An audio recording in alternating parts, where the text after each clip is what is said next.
Hi, brothers and sisters in Christ. I just feel like I need to tell you my story on how my journey was with God. Well, when I was younger, I used to go what they called Sankey Center, and we used to sing songs about how you can't get to heaven on roller skates and such forth. But then my whole family, my mother, my stepfather, and my 4 siblings all got up and moved to Oklahoma. And it was far across the country, being that we live on the East Coast. I won't disclose where, but anyways, it was a great leap of faith on my mother's part. And I've seen God's hand in it now that I look back. And I was at the local swimming pool, and I met this girl. Her name was, we called her Prissy. And her mother was a Christian.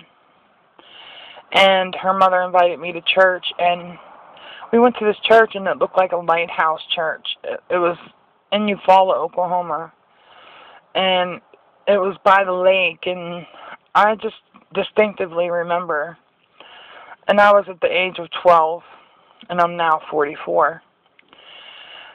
But I was out in her car because her husband smoked cigarettes, and I was trying to put the cigarettes together to smoke cigarettes, and the mother came out to the car and caught me smoking and says, "You need to come in church now." I go into this church, and I see a line of people lined up, not knowing what for at the time. And I remember distinctively seeing this man pushing this woman in a wheelchair. And I know that the preacher was saying stuff, but I couldn't understand what he was saying, being the line was so long. And the woman got up out of her wheelchair, and she started walking and running up and down the pews. And I laughed, and I scoped, and I thought, this is all fake. And with my eyes, I couldn't believe what I was seeing. I used to be epileptic. I used to have seizures, and I was on phenobarbital 6 times a day. They were going to increase it to 8 times a day because it wasn't working. I had EEGs done, CAT scans done, and I had the grandma ones that you would get on the ground and take full-blown fits, and you had a chance of swallowing your tongue, what they call swallowing the tongue, where your tongue would go into your throat and suffocate you. Well, that being said, by the time I got up to this pastor, he said, "You're an epileptic. Just believe." And before I could even think,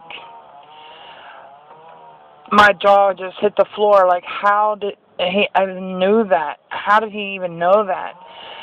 And he said, "Just believe." And he touched my head with this oil, and I passed out. I felt like I was out for days, but it was only seconds, I'm sure. When I came to, the woman proceeded to take me home, and she told my mother everything that happened. And anyways, when we got in the house, my mom believed, and my mom got rid of all my medicine, and I never had a seizure since. And that was the beginning of my walk and my faith with God. And I just want to thank Him.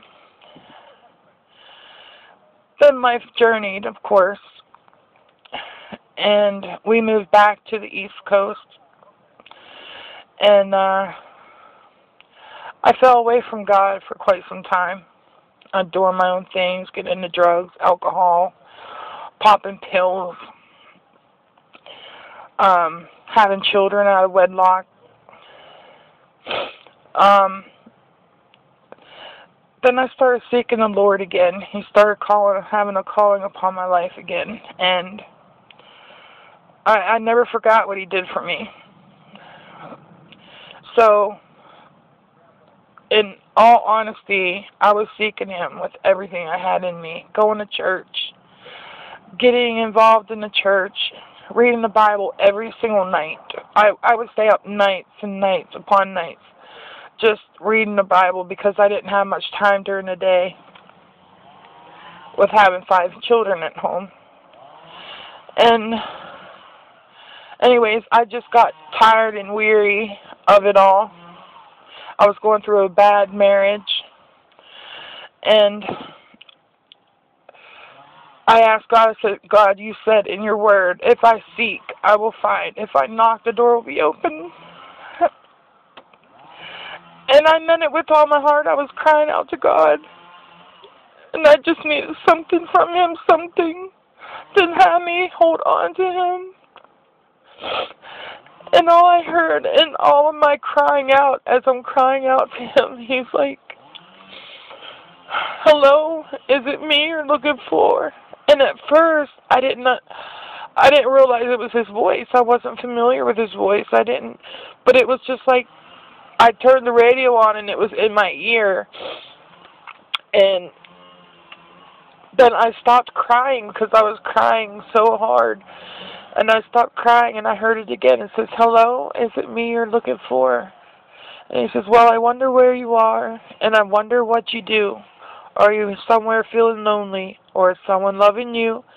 Tell me how to win your heart, for I haven't got a clue. But let me start by saying I love you. And that was the beginning of my journey, and He always talked to me through songs. And His voice is so beautiful. It's just so beautiful.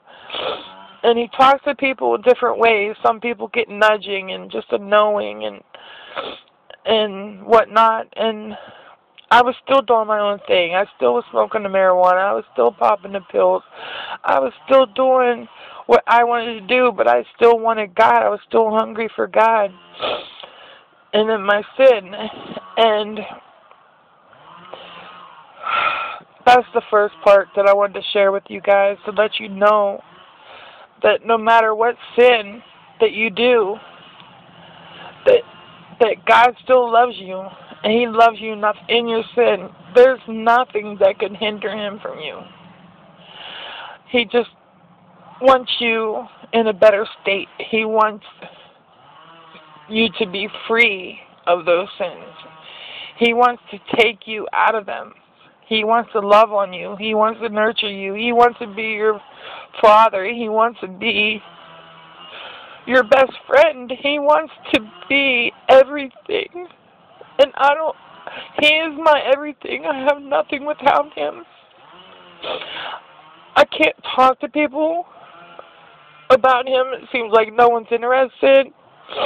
In the church, I never adopted to a church because I don't feel like God just never had me like really get into a church.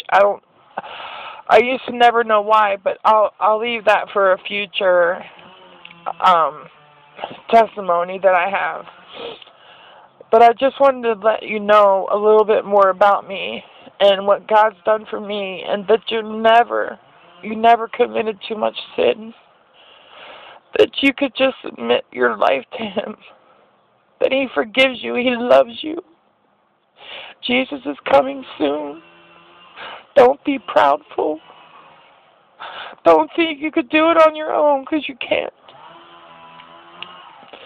He died for you. He died for you. He died for you.